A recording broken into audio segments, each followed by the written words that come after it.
listeners, you are listening to Into the Night, a Moon Knight podcast.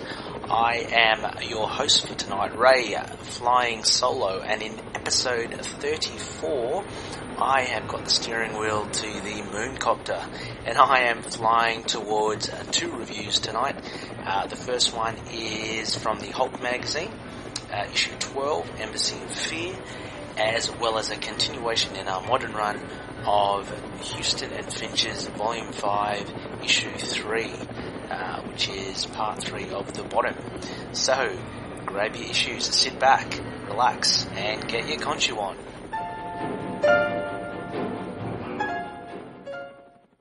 Yes, welcome back, loony listeners. Welcome back to the Into the Night podcast.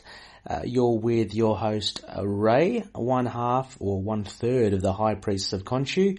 I absconded the Mooncopter tonight and I have flown away. So, Connor unfortunately, won't be with us tonight. But that's okay. I have got plenty to talk about for these two comic book issues that we're going to look at. And it's been a while since we have kind of looked at our classic and modern runs. We've had a fantastic time looking at the Damnation reviews.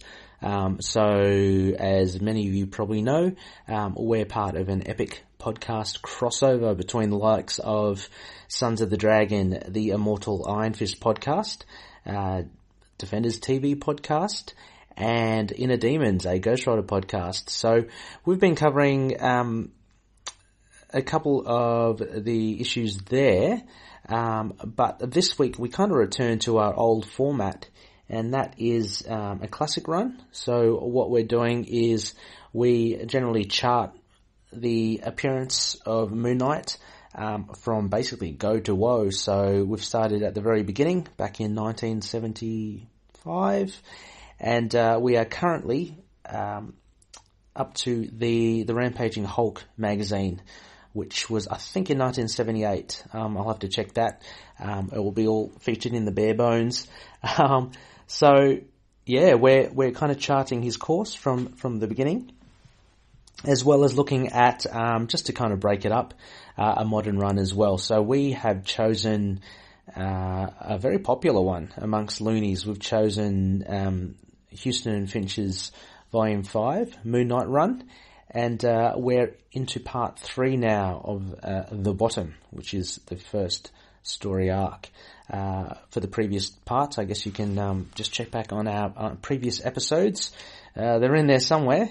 But yeah, looking forward to talking about these two comics for you. So hopefully you've got a copy of these in front of you, or you have recently read them. And we'll just go through it together. But before we do any of that, I guess we have some news. So charting going through the internet over the last week. Been looking for any Moon Knight news. Not too much as usual. There was a couple of standout ones. The first one is there has been a preview of the latest Moon Knight run, which is Volume 9, Issue 193. And that's by Max Bemis and Jason Burrows. That will be out this Wednesday, which will be I'm assuming it's the 28th of March. So that's coming out this week. But on Twitter, one of my Deep Throat contacts there has passed me on some of the preview pages. So I posted that up in our Facebook group, in the kind of in the post section. So there is a big spoiler alert there if you want to have a little sneak peek. I unfortunately can't speak much on it because I have decided to not look at the pages myself, other than, quickly posting it up there. I know a few of the loonies have had a look. But yeah, anyway, we're only a couple of days away from that. So if you want to go check it out, please, by all means, just look up the post I put up on our Facebook group. Apart from that news, we have a couple of other little bits here. this article kind of featured in a lot of websites, and it seemed to make quite a bit of news, and it was quite an exciting bit of news as well. We have that Stephen S. DeKnight, who was the producer and the showrunner, actually, of Daredevil on Netflix Season 1. He actually voiced some interest in doing a Moon Knight TV show. So, although I'm sure this has got all the loonies kind of salivating at the mouth, foaming at the mouth, unfortunately he did add that with a disclaimer that, if he had the time, he'd be able to do it, but his schedule is chock-a-blocks. So, I think it would be fair to say that, it would be something on his wish list rather than something that is actually in production. But, myself, I think he would do a great job, being a showrunner for Moon Knight. I mean, he did a stellar job on Daredevil Season 1, which, let's face it, introduced, the Netflix Marvel, I guess, corner of the universe, and that's proven to be very successful, especially what we see now recently with the likes of the Punisher show, which had come out, and most recently Jessica Jones Season 2, which seems to be getting favourable reviews. I've finished the season. It was a bit more of a slower burn for me. I tried to space out the shows, the episodes, but I enjoyed it at the end. I thought it's a very different show from all the others, and I think that's what kind of keeps these Netflix shows kind of fresh. So, the same could be said for the recent Punisher show on Netflix as well. It was very different from the likes of your Iron Fist and your Daredevils and your Luke Cages.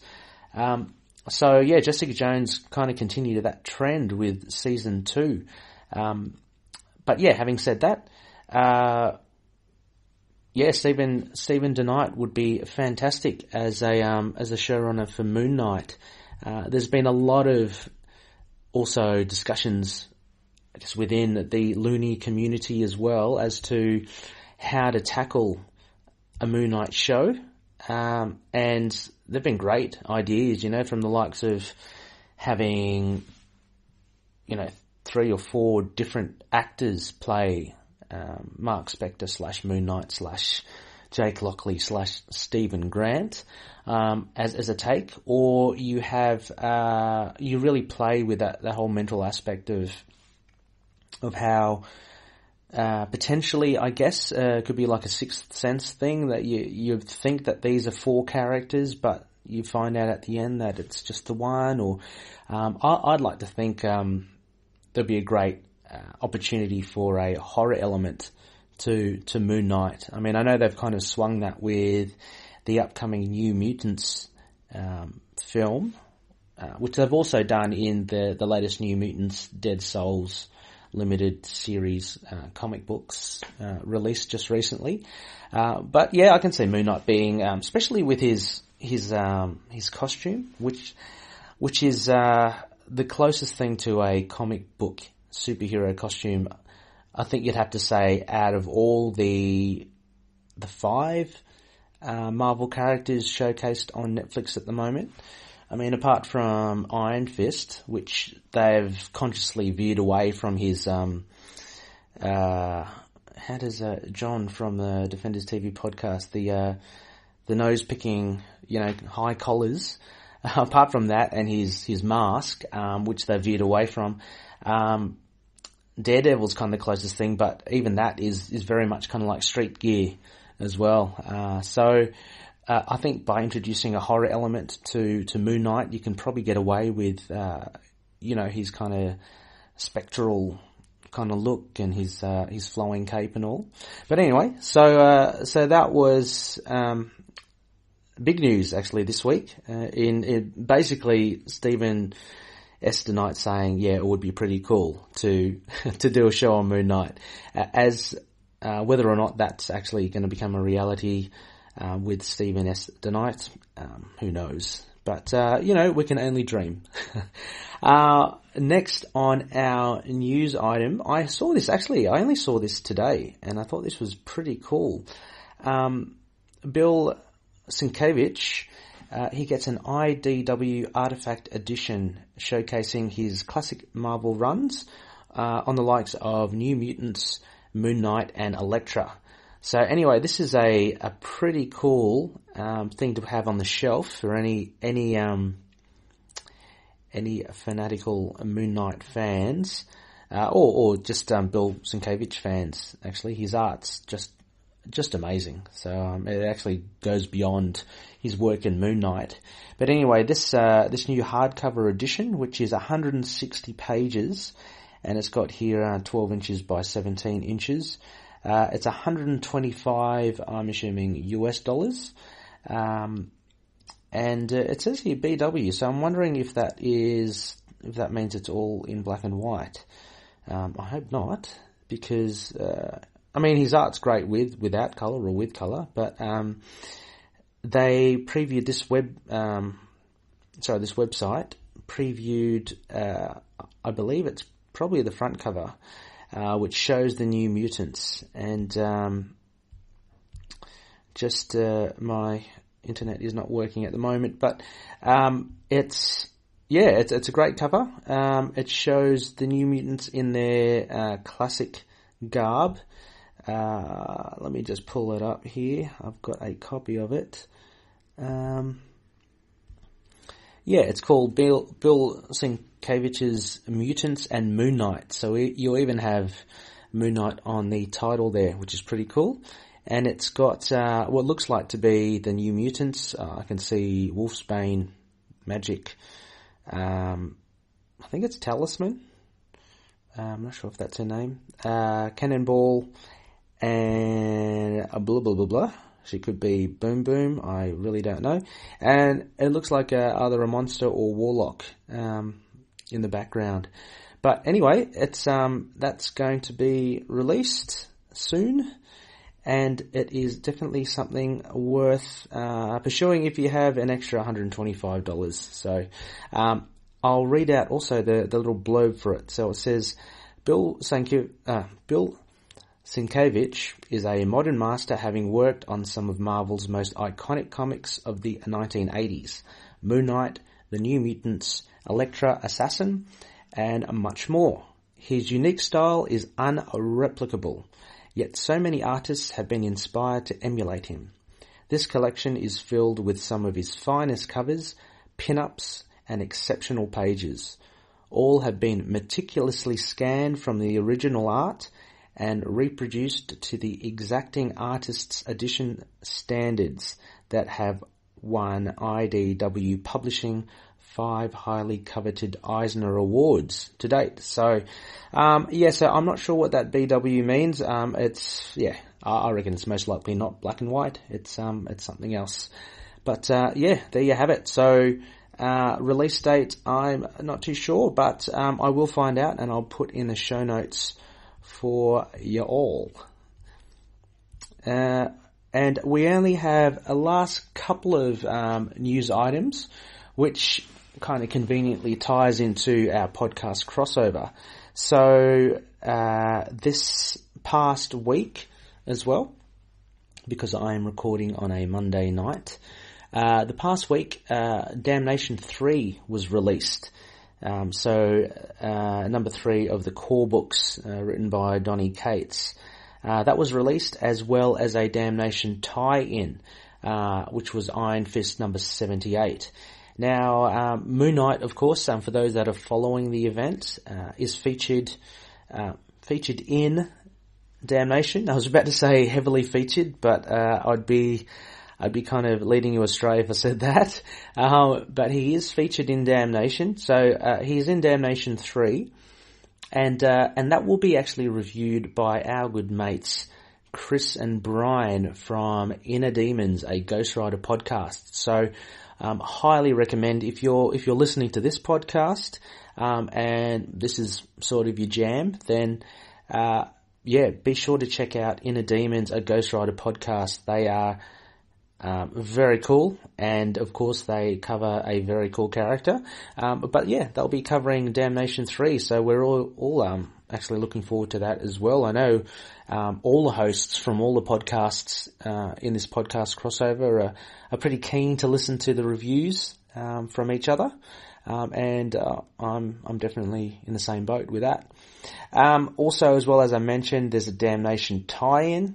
So that's Iron Fist 78, and that will be reviewed by none other than SPECTOR-CALL and Rebecca from the Sons of the Dragon, the Immortal Iron Fist podcast. So,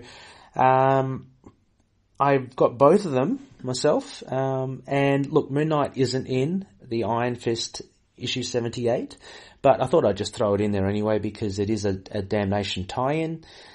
So if you're following the event, and you want to, tick things off your checklist, it's definitely one.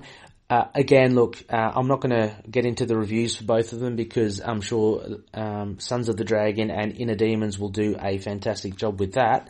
Just want to say quickly, I read both of them. I'm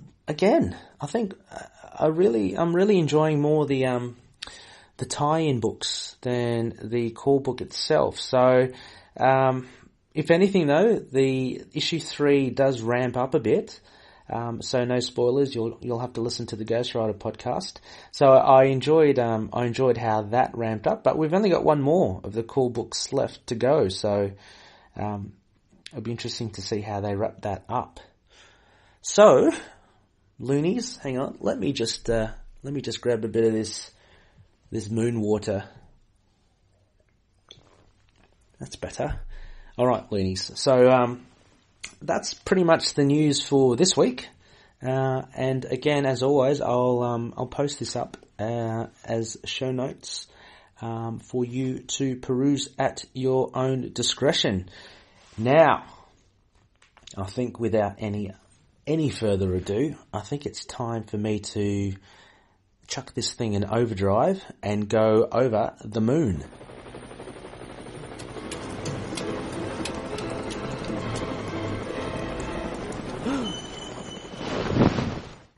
Yes, so we are over the moon here, which on our ITK podcast means that we do our comic book reviews, and as mentioned many times before, we are returning to our normal format. For this episode, we'll be doing our classic and modern run. So our first book that we'll be covering, as mentioned before, will be the Hulk magazine, issue 12, and that was written in 1978. But why am I saying this? What I wanted to mention as well, loonies, is that so I'm very, very honoured to have yet another guest narrators to do our bare bones for Over the Moon. So our bare bones will be the synopses for these comics. And we're so glad to have a couple of the hosts from the Attilan Rising podcast. So I'm not sure if you've been listening to this, loonies, but another character or characters-based podcast. The Attilan Rising podcast focuses on all the Inhumans, basically, and how they feature in the comic book realm, but also not that long ago on the big screen / small screen, referring to the IMAX release of the Inhumans from the ABC network, and generally they also interview a lot of really cool creators. Their latest episode, I think, featured Daniel Kibblesmith, who is one of my favourite writers. Basically, I know him more from the Valiant publishers and comics, but he also has written or is writing the current issue of Lockjaw, amongst other things. So anyway, we have both Doc and Adam from the Attilan Rising podcast. They've been so gracious as to do the bare bones for us. So what I'll do is that I think I will pass it on to Doc to give us the first bare bones. Take it away, Doc. All right, welcome to Into the Night. I'm your guest, Doc, from the Attilan Rising Podcast, and today I'll be reviewing the Moon Knight story Embassy of Fear, which appeared in Hulk magazine, Volume 1, Number 12, written by Doug Mowick, with art by Keith Pollard, Frank Giacosa, Mike Esposito, and edited by Rick Marshall.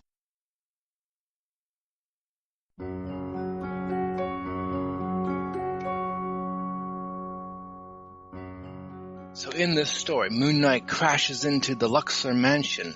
Just as Fenton Crane threatens to kill Marlene, Joel Luxor, the owner of the mansion, and Polhaus, who was a writer, have been murdered over what seems to be the house statuette.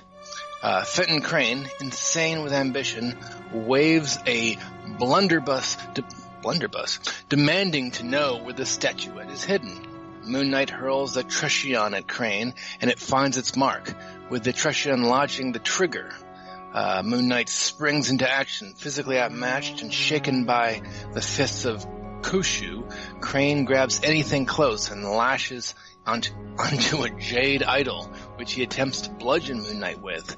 The jade idol is blocked and tossed over to Marlene, whilst Moonlight finishes Crane off with a well-placed kick. With the fracas over, Moon Knight retrieves the jade idol from Marlene and explains to Polhaus, the slain writer, had encountered his manuscript with puns, and in his code, he explains the Horus statuette is in fact within the jade idol. Oh, okay. Moon Knight cracks open the idol, but instead of finding Horus, both he and Marlene see a business card of one Alphonse Leroux, furthering the mystery of the house statuette. Moon Knight and Marlene then agree to investigate the UN ambassador Alphonse Leroux, but this time as Steve Grant. Okay, so Moon Knight uses his Steve Grant identity. Marlene is able to convince Steve Grant's UN connections to have Stephen and Marlene invited to the next party where Leroux appears on the guest list.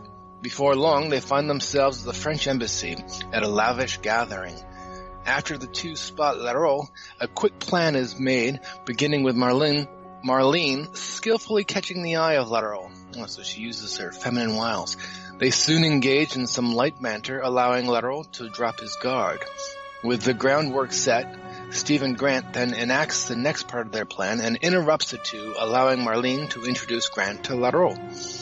Grant baits Leroux, feigning interest in wanting to buy the Horus statuette, and Leroux's greed gets the better of him. He invites Grant to the Chilean embassy at midnight to show him the statuette.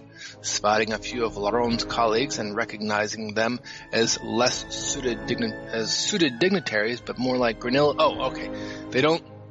They're made up to be dignitaries, but they look more like gorillas in suits. Grant decides to investigate the Chilean embassy before meeting with Leroux. He takes leave of the party and dons the jet and silver costume of Moon Knight. Arriving at the Chilean embassy, Moon Knight makes his way towards the heavily guarded building, skillfully evading a pack of guard dogs and patrolmen peppering through the estate.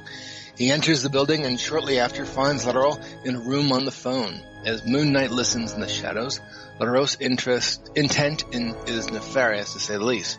He is suspicious of Stephen Grant, and so plans to have him beaten and roughed up for his troubles. Hearing all he needs to hear and speculating whether Leroux is in cahoots with terrorists, Moon Knight slips away outside. It's almost midnight, and he's still to meet with Leroux.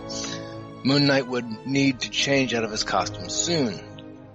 Leaving proves even harder than breaking in. Leaving the embassy proves harder than breaking in, as Moon Knight is faced with a group of armed, uniformed, and plainclothes men intent on stopping him. Moon Knight's superior fighting skills are on the show again as he beats no less than 7 of his attackers with his strength, agility, and a large dollop of quips. Leroux catches wind of the melee occurring outside as he dashes out to see what's going on. He sees all of his men lying unconscious and useless. Timing is everything, as in that instant, Steve Grant appears right on time for their midnight meeting. Oh, okay. Still startled by what he sees, Lareau is almost left speechless as Grant proposes that he have the courier of his choice to bring the money over to Lareau and his terrorist friends. Lareau can only stutter out questions. Terrorists? What are you talking about? What courier? Who? Grant nods towards a crescent dart lodged into a nearby tree. With a grin, Grant says, "Surely you must have heard of him. His name is Moon Knight." And that's where the story ends, to be continued in the next installment. How exciting.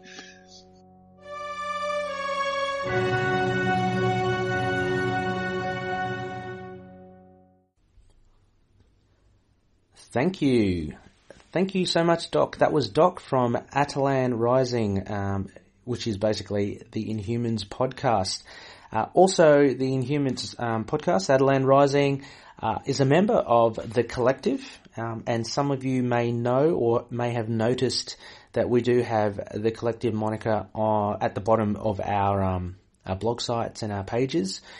Basically, we are part of an informal kind of podcast network. It's a really nice repository for podcasts with similar passions and similar likes. So we have the likes of the Attilan Rising podcast on there. Adam's been instrumental in getting us all together. So thank you so much, Adam. But the Attilan Rising podcast, as well as the podcasts that are doing the Damnation series with us, Sons of the Dragon, Inner Demons, Defenders TV podcast, plus a slew of others as well. There's a whole list of them, and yeah, we like to bounce ideas off each other. I know we kind of ask each other questions, how to improve the podcast, what kind of segments we can do, that sort of thing. And I find it really helpful, actually, to have a nice forum and a bunch of really nice people, to actually just share ideas. So, thank you, Doc, and the Attilan Rising podcast. But I am getting sidetracked. That was a fantastic bare bones reading from Doc. And for those of you that don't usually listen, what we do for our Over the Moon comic book reviews, we have a bare bones, which Doc has just narrated, and that's the synopsis of the comic book issue that we're looking at. We'll also then look at 4 main aspects. So 4 aspects, referencing the 4 aspects of Khonshu, I guess.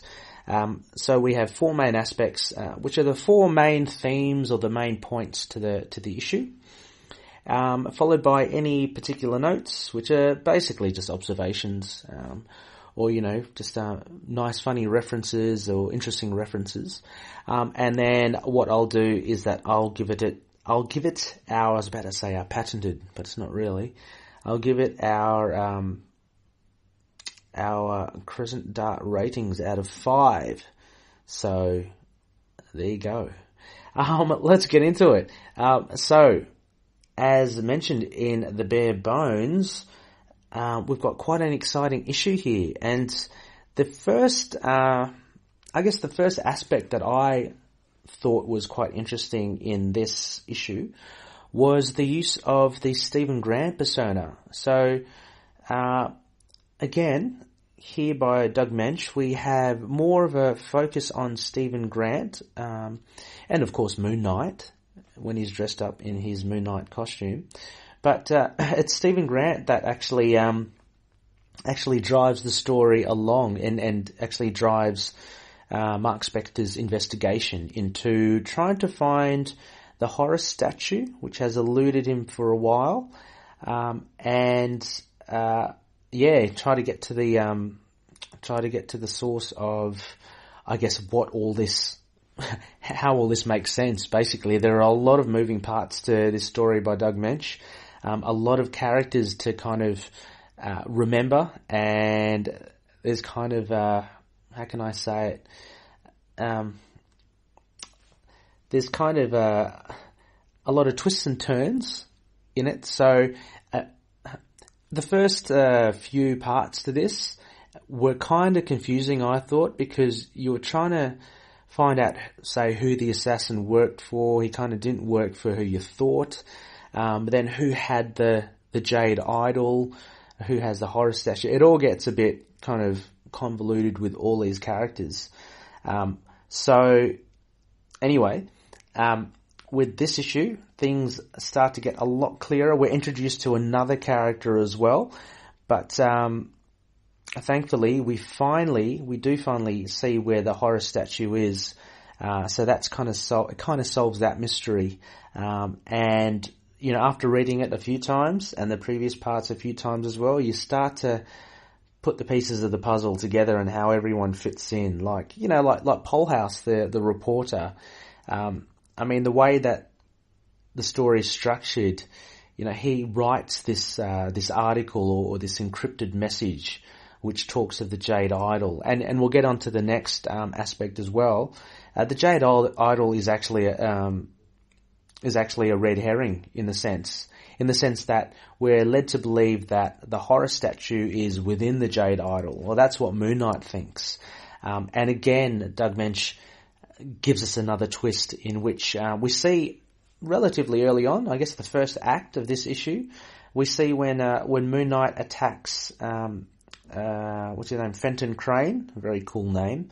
When he attacks him because he shot Marlene, we see Moon Knight easily overcome Fenton Crane, and in their kind of tussle, Moon Knight gets hold of the Jade Idol, which is exactly what he's looking for, you know, which is good. And so when he grabs it off Fenton Crane, he throws it to Marlene to keep for safekeeping, and he dispatches with Crane. So we get early on that Moon Knight finally claims the Jade Idol. But then what we see, as mentioned, Mark expects to crack open the Jade Idol, and in it he's expecting to see Horus in it, Horus statue. But there's nothing in there but a calling card of Alphonse Leroux. So again, we get another character here of Alphonse Leroux. And I remember when I first was reading this, I was kind of at the stage of, oh gosh, you know, how much deeper down the rabbit hole do we have to go to figure this whole mystery out? But thankfully later on, you know, it is kind of tied up in a sense. So I guess going back to my first aspect about the use of the Stephen Grant persona, we see that Mensch uses Stephen Grant quite well to actually infiltrate and to track down Alphonse Leroux. So what he does is that he uses his, I guess, hoity-toity, higher, upper class kind of connections to get his way into a French embassy, I guess, shindig or party.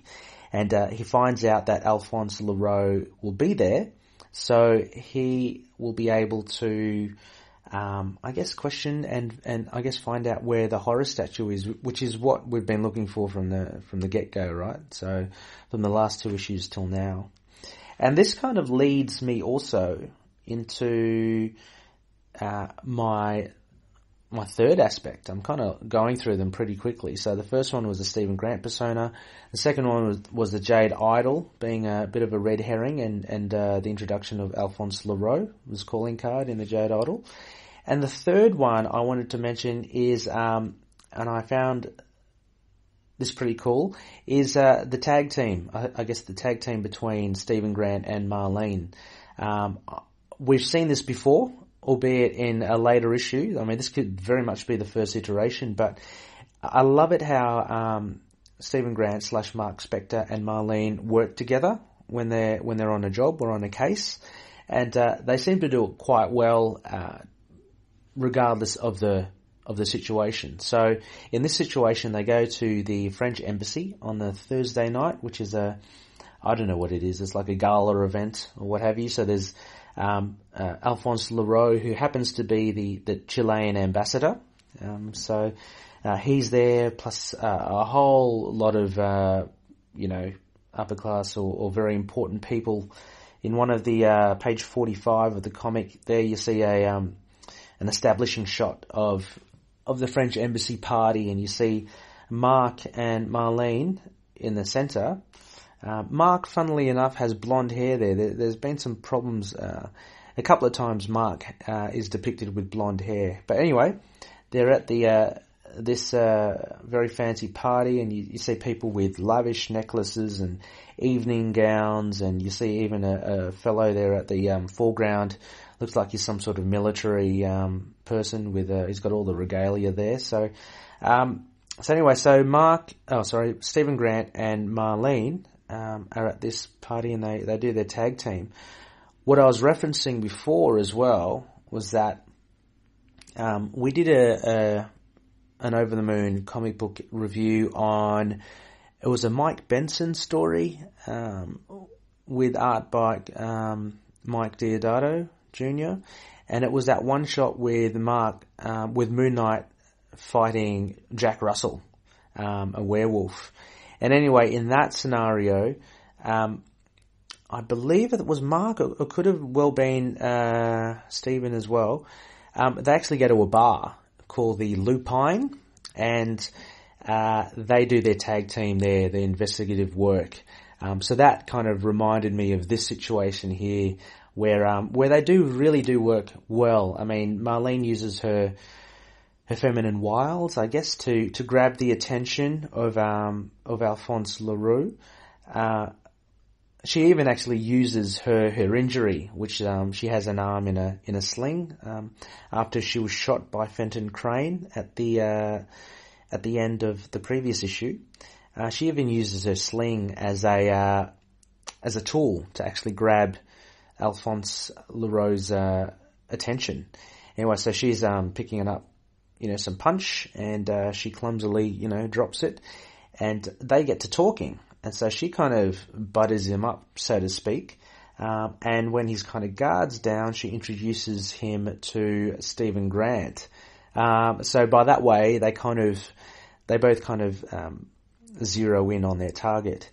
And anyway, so that's great how they really team up. And there's another example of it as well. You see to a lesser extent at the beginning of the book, even though Marlene is injured and Moon Knight's fighting Fenton Crane, you see she's still there, capable enough to help out to hold on to the Jade Idol as Moon Knight throws it at her to keep as he finishes off Fenton Crane. I really do like the tag team between Stephen Grant and Marlene. The final aspect which I would, say stood out in this issue would be, I guess, the main action scene, the main fight scene. And it's kind of, I don't know, it's very much like a TV show or those classic movies where you get the big fight scene at the end. There is one at the beginning when he fights Fenton Crane, just one-on-one. But you get Moon Knight actually infiltrating. He infiltrates the. Where's he going again? He goes to. So Stephen Grant and Alphonse Leroux, they talk, and as mentioned, they decide to meet at midnight at this other place where they can make their deal. Basically, where Leroux can sell the horror statue. So this is all leading towards this is like the third act, right? And so Moon Knight kind of scales the high wall, and it's really cool here. So this is where it kind of all starts off. He as he goes towards the building to meet up or to check out where the horror statue is, he's greeted with a pack of dogs, like guard dogs. It's quite amusing here. So the dogs all kind of they're well trained and strong. They kind of lunge at him, but he grabs one by the tail and he kind of swings it around and hits the other dog. It actually reminds me of of the latest issue, or the second to last issue of the Bemis and Burroughs run, Volume 9, where there was that great scene on the ship, and Moon Knight's fighting all those thugs, and he actually one of the thugs comes at him and he grabs her leg and he swings her into the other thugs. it seems to be a technique of his, but he does it to these dogs. Anyway, so the dogs they recover quickly and give chase, and he finds himself stuck up in a tree, and he manages to distract them or deter them, and he escapes there. But that's not where it ends. Obviously, he goes into the building, and then the fight is on as he kind of makes his way out, actually. And again, we see him, Moon Knight, fighting way above his means, right? So he's got up to 7 guys. Again, similar to, I believe it was the Spectacular Spider-Man issue that we recently reviewed. I think it was issue 22. Well, there've been a few issues where he's fought, up to at least 7 guys, and he's always come on top. So, Moonlight's a pretty badass when he can, take down, and they're armed as well. A few of them are security guards, a couple of them are thugs with guns as well.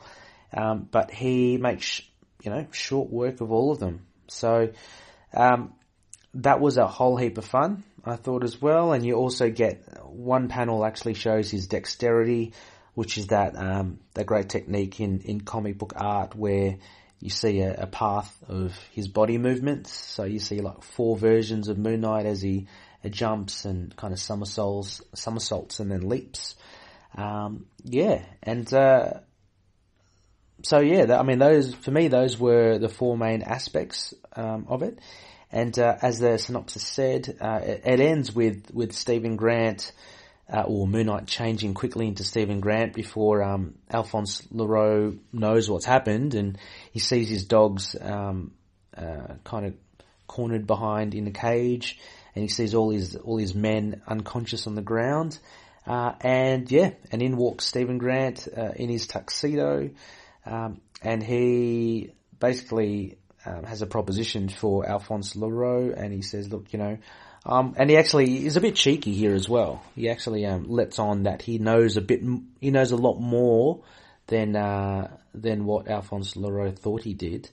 And he references, your terrorist friends, and look, I'll give you $500,000 for the Horus statue, if you allow me to pick a courier to pick up the Horus statue.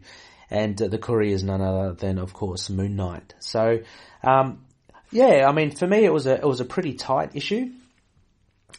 Before we go into Crescent Dart ratings, I have just a few quick little notes here from this issue, which I thought was just worth mentioning. So the first one was his Mooncopter is featured again. So we see a lot of the typical Moon Knight traits here. So we see the Mooncopter, we see Frenchie unfurl the rope ladder for Marlene and Moon Knight. So that's very much still in the Moon Knight lore. What I did like as well is that we get another little showcase of Moon Knight's underwater entrance into Mark Spector's bedroom, which I think is hilarious because I think it's a pretty cool idea, but looking back now, it's a little corny having a pool entrance into your into your bedroom. But there you go. That's how rich he is, I guess. Also, as well, I wanted to mention in the notes the use of Moon Knight's gadgets and his weapons were done really well in this issue. He uses his truncheon at the very start when he's fighting Fenton Crane, and he actually throws it, and again it shows off his skill. He throws it at Fenton's musket or blunderbuss, and it actually lodges into the not the trigger, but the I can't think of the word, into the thing that actually forces the gun to shoot. The pin or something. Anyway, so he uses his truncheon for that, which is pretty cool. And his Crescent Dart in this issue was really cool. It was done, he was chased by the dogs, he's up in a tree. So how does he kind of how do they lose his scent? He chucks a crescent dart, which has his scent on it, onto an adjacent tree, and the dogs follow that, and that's how that's how he manages to corral the dogs into that, it seemed to be like a caged area there. So, so really, really good use of his weapons in this issue as well. A few other notes here. I've got, he still has, actually this is weird. He still has he still has his classic Moon Knight costume. But I've just turned a few pages here, because at first I thought that the cape, was connected to his wrists, which are a very old, iteration of his costume. And it seemed like that when he was flying away from, the Mooncopter, and also when he dives into his underwater entrance into his bedroom, you see very much how his costume is connected to his wrists. And silly of me, of course, Moon Knight also does reference that Marlene has actually made him a new cape. So we actually see, this is one of the first issues we see where he transitions, I guess, from his old costume, which had the cape connected to his wrists, and the second half of the issue shows him with his new, I guess, traditional cape, which is just flowing off the back. So, funnily enough as well, I'm just looking at some of the pictures. It does seem as well he's got a collar attached to his cape / hood. So that's a small little detail which I think drops off later on in the Moon Knight volumes. But yeah, his costume changes from the first half to the second half. I very much prefer the standard cape rather than the cape on the wrists. It just looks, I don't know, to me it just looks like a huge blouse. But anyway, that's just me. That's just my perspective on it. And a couple of other little things. Sign of the times here I got as notes. Stephen Grant / Mark Spector says to Marlene, now be a good little personal secretary and follow up on something. And I thought, well, okay, back in the days, you probably could get away with that. Now, not so much. But also touche, because Marlene then refers to Moon Knight as a schizo darling. So again, not exactly PC, but again, we're dealing with 1978 here. So just funny little references to this sign of the times. Okay, loonies, I think it will be time to give a Crescent Dart rating for this. Now look, as I mentioned before, the story to this whole arc at the back of the Hulk magazine, Doug Mensch really, he does ride it up to the nth degree. Like, he just chucks a lot of characters in there. There are massive twists here and there, to the point where you actually, well, for me, you kind of lose track a little of who's who, because these names you have to remember to minor characters, it's not like you have to remember Moon Knight and Daredevil and Punisher. There are things like, Alphonse Leroux, Fenton Crane, Jimmy Pullhouse, a few others as well. But yeah, you have to kind of remember who they are, who's the reporter, who's the curator, Joel Luxor, who's he? Oh, he's a millionaire. So there are a lot of moving parts to it. But I found this issue to be a lot more satisfactory in the sense that it was well paced. It was broken up well. So you have a nice action scene at the beginning. I guess the beats are really good. You have enough of Moon Knight in his costume as well, but you also have Stephen Grant and Marlene working their magic, out of costume. Then you have the main fight scene at the end, which was pretty cool, albeit, Moon Knight isn't fighting supervillains or anything like that. it is still fun to see him flip around and punch people. And you actually get closure to Horus, because it was doing my head in, really. The Jade Idol and Horus, it just kept on twisting and turning. So when he broke the Jade Idol, it wasn't in there. I just remember thinking, oh God. But finally, when we saw the Horus statue in the possession of Alphonse Leroux, that was kind of like, yes, finally we're getting there. And I love the end bit where Stephen Grant kind of cheekily, lets on to Alphonse Leroux that he knows that he's not the most upstanding guy. You can be the Chilean ambassador, but that doesn't mean that you're not corrupt. Pretty good issue. I would give it, look, I typically give 4 for an enjoyable, solid read. I wouldn't be up there. I'd say 3.5 crescent darts out of 5 for this one. So it was pretty decent. I don't know, I don't know if this has sold any of you loonies who haven't read it to go and want to read it. If you want to read it as a historical thing, to kind of put Moon Knight in context back in the 70s, if you want to see how his costume evolves, by all means check it out. The art is actually really enjoyable to look at as well. Keith Pollard on art, and the inkers do a really good job. So there's totally nothing wrong with the art. A couple of lapses in colour there with Mark Spector becoming blonde, but they're just minor things. So 3.5 for that one, the Hulk magazine issue 12. Okay, loonies, we are on to our second review here.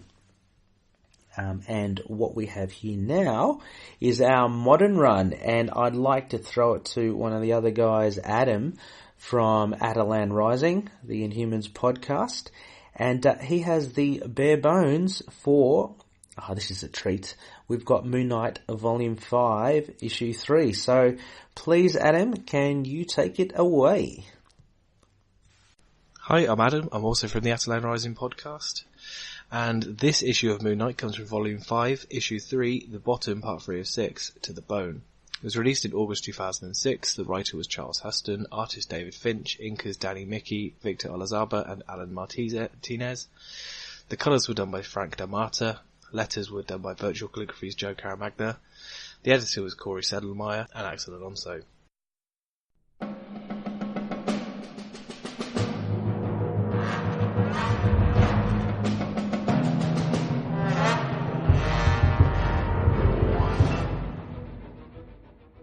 As Mark visits Frenchie's restaurant, a mysterious group elsewhere gather to witness a presentation on Mark Spector's coloured history.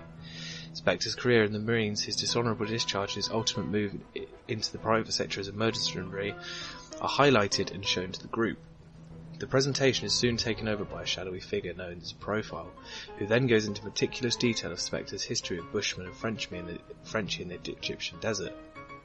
Back at the restaurant, Frenchie greets Mark, and although still looking uncomfortable at the situation, Mark is talked into staying for a sit-down meal. Frenchie introduces Mark to Rob, Frenchie's partner, and orders some country omelettes from them both. The profile continues his assessment of Mark Spector and the close bond he shared with both Raw Bushman and Frenchie. The trio were a deadly team of mercenaries and were engaged in such jobs as cleaning up loose ends during Desert Storm. They weren't adverse to carrying out some of their own personal jobs, and it was an opportunistic appetite such as this which led them to the Valley of the Kings and an excavation site headed by one Peter Alron. As the profile describes, it was here that the three mercenaries parted ways, that Bushman's bloodlust resulted in the death of innocent civilians. Spector, horrified at Bushman's actions, confronts Bushman but is killed and left for dead, leaving Spector on the path to Khonshu. As Frenchie and Mark finish their meal, it is revealed that Rob is more than just a business partner of Frenchie's, but in fact an actual partner. Mark is shocked and hurt that Frenchie had not told him earlier, and is even more saddened at the fact the others, such as Marlene, already knew. Though Frenchie tries to show Mark that he had told him throughout the years, Mark's anger slowly builds, and he asks if this is the reason Frenchie invited him to the restaurant. Frenchie reveals that it was not he who invited Mark, but Crawley had mentioned that Mark wanted to see him. Both had been played by their friend in an honest attempt for the two to resolve their differences. The profile reveals that the group profiling Spectre is in fact the Committee, the original organisation that tried to recruit Moon Knight years ago but failed. It is now headed by the sons and daughter of the original committee members, and their plans to succeed where their parents had failed, and that is to bring Moon Knight over to their side. The profile's assessment of Mark Spector is assured, and the profile notes that it was because of Khonshu and Mark's multiple personalities that it was difficult to read Spectre. With the influence of Khonshu having waned recently in the current state of Spectre, the profile confirms that Spectre is now easily profiled and plan to successfully recruit him can now be carried out. The long-term strategy would be simple: isolate Spectre, give him a debilitating injury, take away his reason to live, then provide a catalyst to incite him into violent action.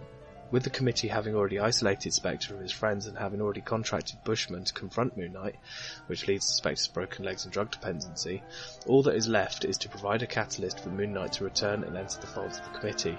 Everything seems to be going to plan. However, one of the members of the committee, in an attempt to undermine the profile, attempts to take the initiative and has the Duchamp contingency carried out.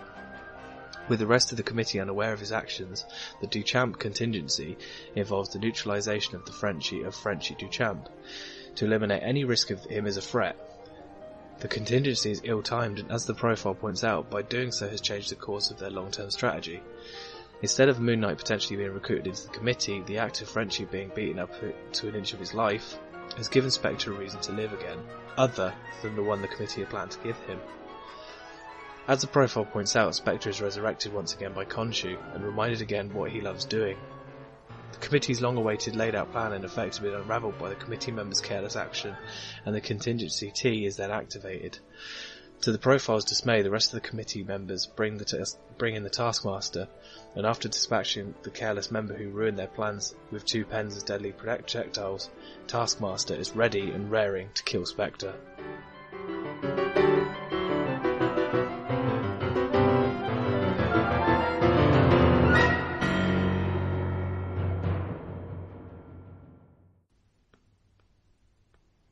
Fantastic. Thank you so much, Adam. That was so cool. Thanks. It's so cool to finally have you guys on the show as narrators. Totally love your podcast, the Inhumans podcast. Recently got the Royals trades to read, basically off the back of a lot of your guys, a lot of the Attilan Rising reviews. So so it's been a real pleasure, and I'm always chuffed to have hosts from other great podcasts take time out and narrate our humble bare bones. So thank you, Adam. He's got a great one as well that he's reviewed. We are looking at the Charlie Houston and David Finch run, and I will unashamedly say it is one of my favourite Moon Knight runs. And with part 3 of 6, which we have here, we really get into the nitty gritty of the story. And look, I don't want to harp too much about it, but talking about pacing, and I know this is a 6-parter, but this is a good example of how, what a part 3 would be. There's a lot of exposition, I think, and there's a nice recap to what we all know as Moon Knight's history with his mercenary days with Bushman and Frenchie. But you also get these interesting characters like and also reveals like the profile and Taskmaster, and you have actually the reveal of the committee as well. So there's so much in here. Needless to say, at the end of this, the Crescent Dart ratings will be quite high, I think. But yeah, look, I'm way ahead of myself. Let's get into it. So after that great narration by Adam, I started writing some aspects, and I think a lot of them, there are a lot more than 4. So let's just say that. And I think some of them overlap with the notes I have as well. Look, first one, right off the bat, I think we get, and what I mentioned, we get a nice presentation of Mark's history again. and I think this is really well done in a couple of ways. I love it how it's done via like a slideshow or a PowerPoint presentation by this unknown faction, which we know later to be the committee and the profile. But it's a really great tool and a really great technique to actually make a recounting of a character's history interesting again. So we have Asset Prime, which is what they call Mark Spector, and it's originally presented by one of the members of the committee, but it's then quickly hijacked by the profile who takes over. And yeah, we get a retelling of Mark's mercenary days, and it was really good to see it. It's kind of in the comic, it's kind of interspersed with Mark's visit to see Frenchie and to meet Rob. So it's a good way again of keeping the interest. So and telling basically two stories at the same time. So it's really cool that you see. You get a glimpse of how Mark and Frenchie and Bushman were basically, they're known here as, refer here as the Three Musketeers, and these guys are your go-to guys for killers for hire. So they are the best of the best, I guess.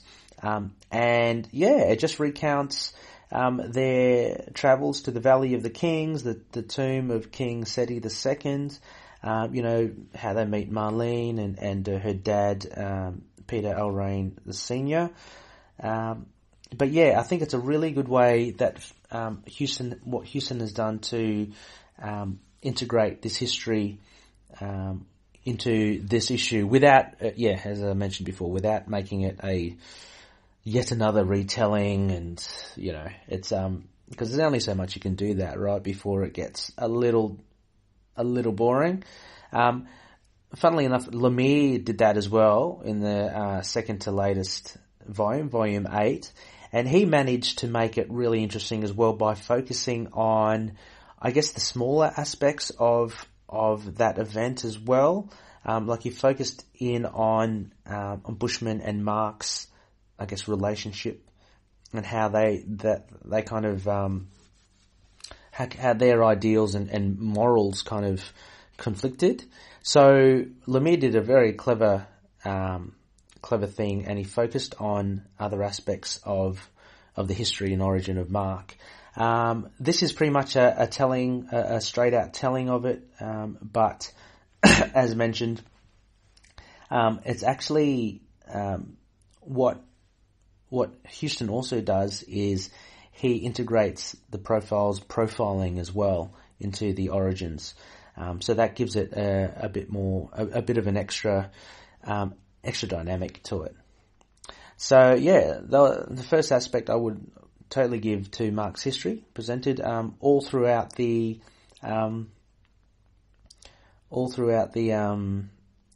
issue. I'm just wondering whether I should say, probably should. No, okay. Well, this will lead into my other aspect, and another main aspect of this issue would definitely have to be a bit more of an elaboration on the profile.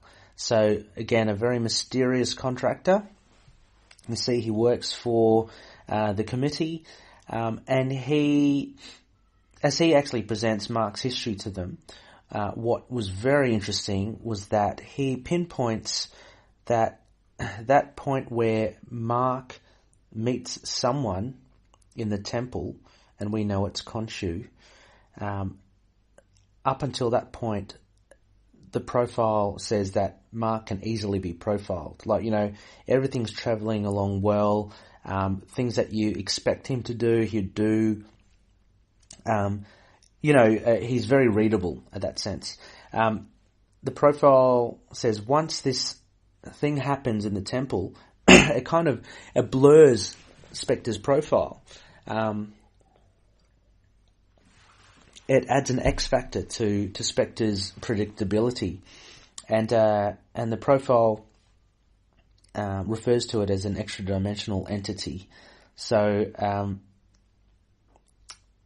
so, whether or not he believes in Khonshu as a god or not, or he obviously believes it from another dimension. There was some sort of other entity that has made Mark's profile not as straightforward as you'd think. And so I mean, I thought that was a really, really great telling of the profile, and I really enjoyed how he kind of, as I mentioned before, integrates profiling into the origin of a retelling of Mark's history. It was really good. One of the other main aspects here, it cannot be ignored, is this is the issue where we get the massive revelation from Frenchie. So as Frenchie greets Mark into the restaurant, they get to talking, and Frenchie reveals to Mark that Rob is not just his partner, as in business partner, but is his partner. So Mark is understandably, I guess, he's a little taken aback. He never knew this thing from Frenchie, and unfortunately he doesn't take it too well, in the sense that he feels betrayed that Frenchie had kept this from him. I guess these guys were such great mates, and I think he felt a level of betrayal, and the fact that it's not only Frenchie but Marlene knew as well. So they had kept this secret from him, and it doesn't go down too well with the two as well. But I mean, what started off as a civil meal becomes a bit of an argument between the two, and they storm off in their separate ways. They also discover as well, which doesn't help the situation, is they find that Crawley is the one that's actually manipulated both of them to meet up. So I think Crawley mentioned that Frenchie wanted to see him, and Crawley mentioned to Frenchie that Mark wanted to see him. So that was the only way that Crawley could figure out to get the two in the same room, and to kind of hopefully, he had good intentions, hopefully to discuss and come to some sort of resolution. There seems to be a bit of a rift that they had anyway. So, I mean, Frenchie's revelation, although it would have been, I guess, quite a relief for Frenchie to finally tell Mark. He does care for Mark. He says that, I do love you. It must have been a great sense of relief to Frenchie to finally let Mark know, but Mark doesn't really accept, or he doesn't really, take in the information the way that Frenchie would have liked him to. So, a big point in this issue. As mentioned as well, we have also, we have the reveal of the committee. So I don't believe that the committee were outed in the earlier issues.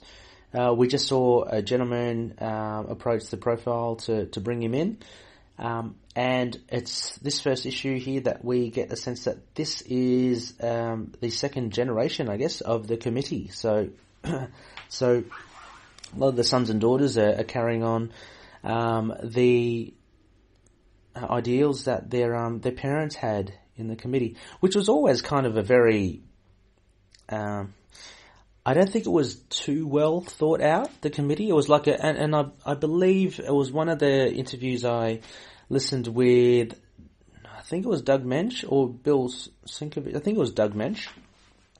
You mentioned how, look, they were just your generic, he hadn't given it much thought as to what they'd do. So you see in Werewolf by Night 32 and 33 that they have a plan to capture the werewolf, and they're your typical kind of guys in suits, that are just have bad plans or evil plans.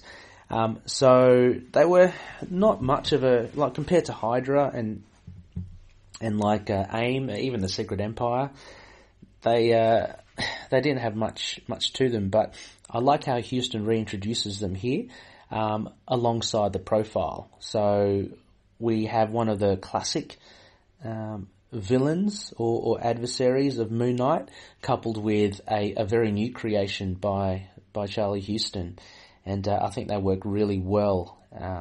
Albeit that profile pretty much pulls the strings of the committee. Excuse me. So, I have got as my aspect number 6. I have one of the big things here that I thought was how the committee goes against, or one of the members of the committee goes against the profile's plan. And what we have here, and what Houston does really well here, is he sets up the profile as very strategic, very precise, and very precise with what he does. We know later on he's a mutant, right? So his profiling abilities are superhuman. But he has this plan of how to coax, because what they want to do is they basically asset prime. They want to do what their parents did. They want to actually bring Moon Knight back into the committee's fold, and I don't know, be their head of security, or be their assassin. So anyway, the profile, with his ability to profile Mark, can manipulate Moon Knight or Mark into such a way as to have him finally, lean on the committee as a place to go and an entity to be part of. What has happened though is that, unfortunately, one of the committee members goes off on his own without consulting the profile, and he initiates a plan or a contingency on Mark Spector, which has disastrous results for all of the profile's planning. So I've got here the page where the profile, and I just want to read this out to you, where the profile describes how his plan will come together. So he says, but why dwell on your father's failures, no matter how spectacular? Let us rather focus on the current asset initiative and asset prime, which is Mark Spector. Once something of a heavy hitter in the vigilante community, the years have not been kind to him. He passed out of his prime, lost his joie de vivre. Simultaneously, inexplicably, the entity's influence waned, referring to Khonshu. His vision cleared. Profiling could take place. Accurately profiled, any potential asset can be given a new reason to live. And a reason to live is what Asset Prime craves. So this is Mark at his most vulnerable. So how do you give him your reason? A long-term strategy is best. First, you prod him to isolate himself from his remaining means of support. How?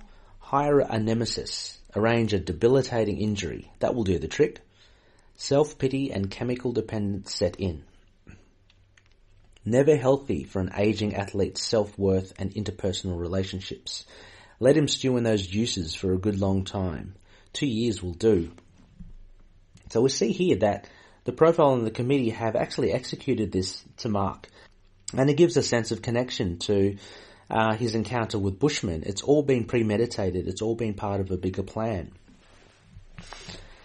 He goes on and says, eventually provide a catalyst, an incitement to violent action. Things will move very quickly after that. And what Houston does here is very cool. He actually intersperses this narrative with what actually happens. And what actually happens railroads this meticulous plan of the profile. So, the profile and the committee have been working away at Moon Knight up until a point. and we find out that one of the members of the committee has unfortunately initiated a contingency that will steer Mark away from the path that they want him to lead. They want to lead him towards. And so the contingency is, of course, a thug comes in and beats savagely Frenchie.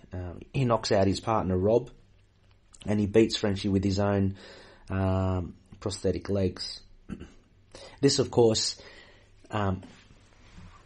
motivates Mark into action, and it actually leads him towards the path of Moon Knight. He finds the thug who's just kind of pissing in the alley, and in a, again, very graphic way, he incapacitates him. Basically, he runs a blade through the guy's mouth, leaves him kind of holding his face in the alley. Yeah, so this contingency, which was done against the profiles or the profile was unaware of, actually leads Mark towards leads him towards the path of a vengeful hero again. So we see the profile's plans come apart. And I think this is the biggest thing to come, the biggest aspect, I guess, out of this issue. So, very, very cool issue here. A lot of things happening here. I've got some notes here, so I'll try to cover all the other little points, little cool things here. I did like the humour again, without saying sorry, I should say first the art I think was fantastic. I loved it. There was a bit of humour in here as well, which I thought was really cool.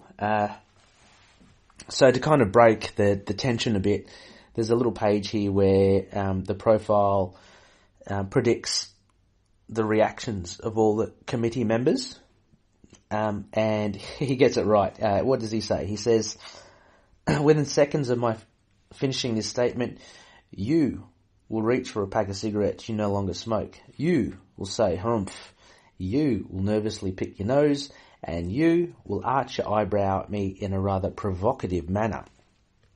And then you see a panel of how the profile sees them, all these squiggly texts of information, and they do exactly that. So there's a little bit of humour in it amongst all this darkness, but only very little. But I found that very timely to just, it's great to just kind of release the pressure of the tension of the story. The other little note was the graphic violence of this issue. So similar to the previous issues, especially when we saw Moon Knight fight Bushmen, we get a rather violent images here of the two main ones being when Frenchie is beaten. You don't see much, but there's a lot of blood. Like you see a lot of blood, a lot of things are implied as well. So Frenchie's struck down, and then you just see pictures of the prosthetic leg come down in between blood panels, and the panels are done really well actually. It's kind of almost like a shard of glass. So again, full credit to the layouts of David Finch here, and of course his art. So so graphic violence was a big thing. Also, as well, I'd like to another big thing, apart from Frenchie's revelation of his sexuality, we meet Rob for the first time. Rob being Frenchie's partner, not only business partner, but partner in life. So Rob actually returns for a bit in the later run of Houston, and I think in Benson, I'm not sure, but he does pop up here and there. So so we meet Rob, the partner. He ends up, I think he's he's kind of like the physio to Mark as well. So Mark trains in the gym, and I think later on, I think with art by Miko Suyin, he kind of rehabilitates Mark's knees. And what do we have here? We also have, as I mentioned, little notes here that Mark feels betrayed by Frenchie and Marlene for not being told of Frenchie's sexuality, so that was discussed just a little earlier. Oh, this issue also has the iconic Moon Knight shot. And for those with the digital version, it's fantastic. Again, it's unfortunate because in the trades, and I'm sure in the comics as well, you get the spine coming down the middle, which is a bit of a shame because it's such a beautiful piece of art here. Look, some people, as we've spoken with Rebecca and Connor before, some people aren't really into this hyper-muscled, hyper-toned art of David Finch, but I think it really works for this hero shot for sure, with Moon Knight on top of a gargoyle with tattered cape and full moon in the background. And lastly, for notes, I cannot not say this, and I know one of our loonies, Sparky Malarkey, would surely reproach me if I didn't. We have Contingency T, which is none other than the last page reveal of the Taskmaster.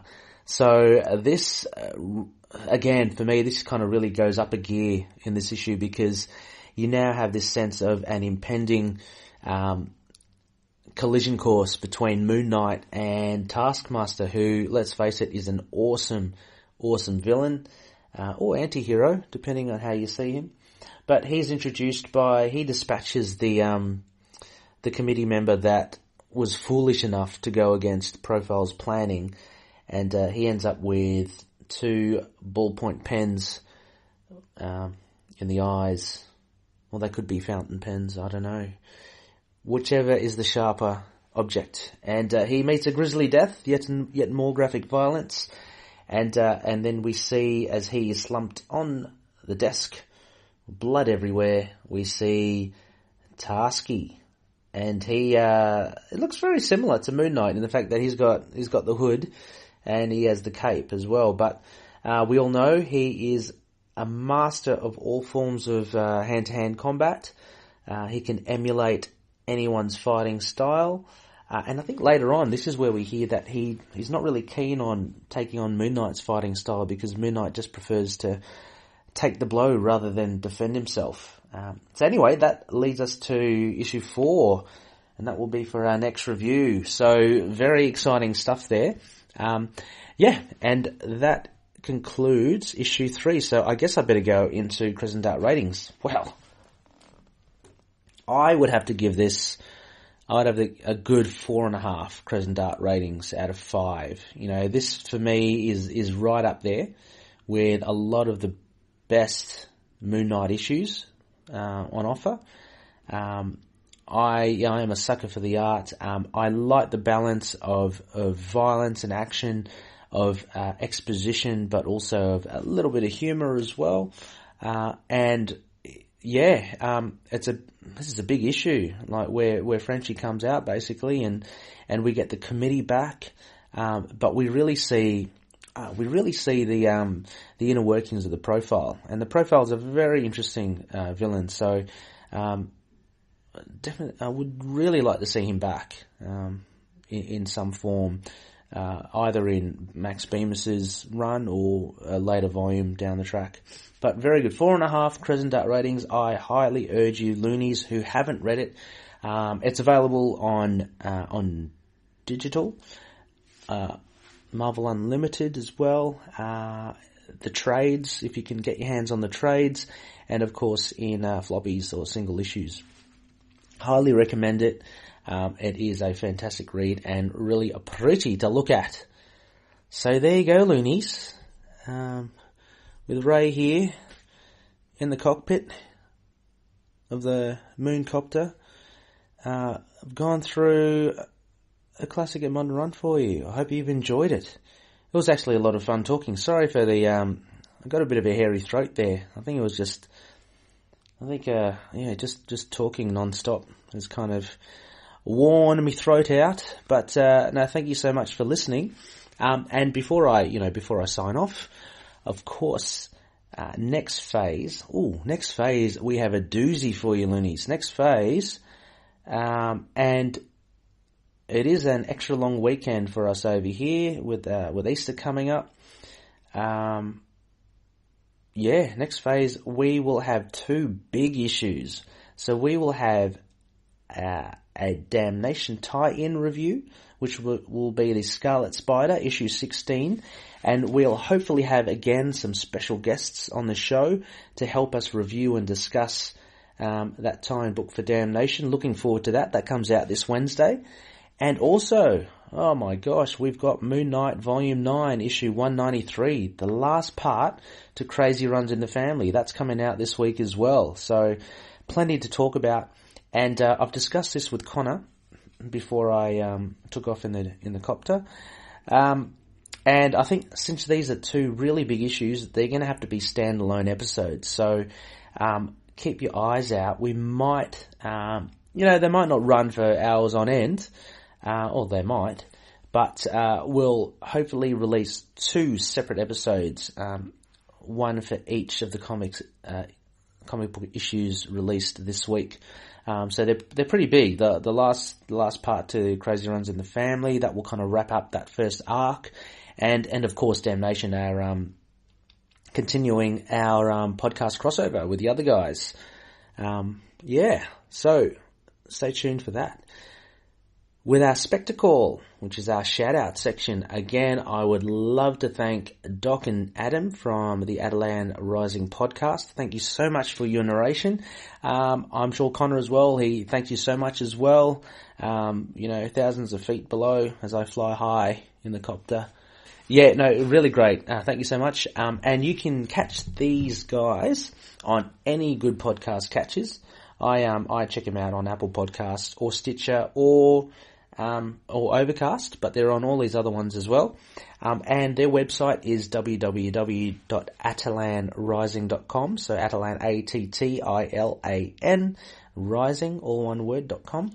They're also on Facebook. They've got a Facebook page, which is facebook.com/Attilan Rising Podcast, all one word. They're very present on Twitter, and that's at Attilan Rising 1. So just type that in for them. And as mentioned before, they're also on the collective. So I'll put up the link to our blog site, which has all the links and Twitter links to all the members of the collective. So, they're part of the collective, and they're, once again, Adam, building it up brick by brick. So, really thankful for Adam for bringing us all together. Also, don't forget to check out the next installment of our Epic Damnation podcast crossover event. That's a mouthful. Between the guys at Inner Demons, a Ghost Rider podcast, Sons of the Dragon, the Immortal Iron Fist podcast, and Defenders TV podcast, they've been covering the Doctor Strange aspects of the crossover. I will put a link also again in the show notes to show a special schedule that will let you know which podcast does which comic book issue. And they'll also have links there to the episodes. So, parts 1 to 5, which were done by the Immortal Iron Fist podcast, Defenders TV podcast, and ourselves. They're all there. Part 6, which will be the Damnation 3 issue, that will be reviewed by the Inner Demons, a Ghost Rider podcast. And part 7, which will be the tie-in of the Iron Fist issue number 78, understandably that will be reviewed by Sons of the Dragon, the Immortal Iron Fist podcast. So please be sure to check that out. As mentioned, in the long weekend coming as well, we'll be releasing part 8, which will be the Scarlet Spider tie-in. Well, loonies, just before I lose my voice, that pretty much wraps us up for this episode. Thank you so much for listening to my tone of voice, which has been known to send people to sleep. So I hope you have made it this far. As always, you can find us on email at moonknightpodcast@gmail.com. We have a blog site, which is intothenightpodcast.wordpress.com. We're also on Facebook with a page, facebook.com/ITKMoonKnight. And we have a Facebook group with a lot of fun and really supportive and just really out and out nice people, nice loonies, and that's at facebook.com/groups/into the night. So I'd like to just shout out quickly all the loonies out there. Thanks so much for sharing your thoughts, and all for the newer members as well. Thanks so much for joining. We're also on Twitter at ITK Moon Knight, and we also have an Instagram, Tumblr, and YouTube page. So that's always updated. Just search for Into the Night with a K, a Moon Knight podcast. You should be able to find us. Well, that about wraps it up tonight. I am going to try and release this episode as soon as I can. Thanks so much, loonies. I'm heading off to have another glass of water. But, as always, may Khonshu watch over the denizens of the night. Catch you later. Moon Knight and affiliated characters, stories and events are properties of Marvel Characters Incorporated. Materials used and discussed within the podcast are intended for critique and review purposes only under the fair dealing concept of the current Copyright Act. The views, information or opinions expressed during the podcast are solely those of the individuals involved and do not necessarily represent those of the copyright owners.